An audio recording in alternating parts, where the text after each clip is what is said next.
Hey there, history explorers. It's your furry friend, Sam the Sasquatch. And today we're tackling one of the most powerful documents in American history, the Emancipation Proclamation.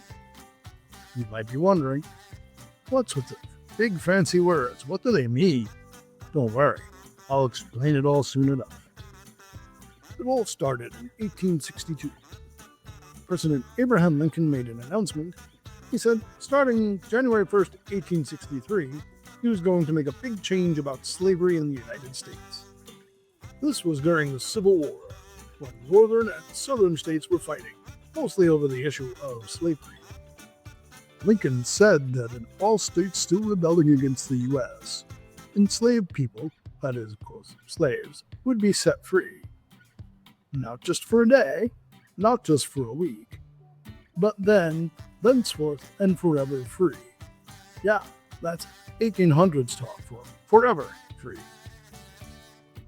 He also explained that if any southern states stopped rebelling and sent representatives to Congress, they wouldn't be affected by this rule. In other words, if they rejoined the Union peacefully, their people would be treated as loyal states again. Then, on January 1st, 1863, Lincoln made it official. He listed the rebel states, places like Texas, Georgia, Alabama, and South Carolina, and declared that the people enslaved there were now free. And here's the big part: the U.S. government and military promised to protect their freedom. Lincoln asked the newly freed people to avoid violence unless they needed to defend themselves, and encouraged them to work for fair wages. That's right, paid work, not slavery. Lincoln also opened the doors for African Americans to join the Union Army and Navy. They could serve in forts, on ships, and do other important jobs, fighting for the freedom of others and for themselves.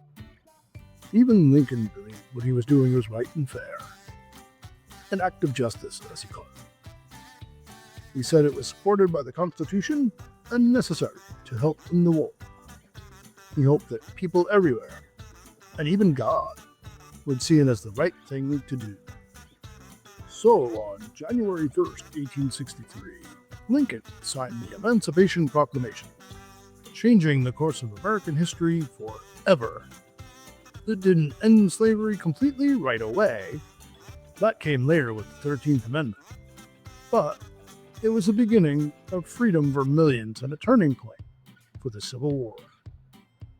And that's the story of how one powerful document began to set a nation free.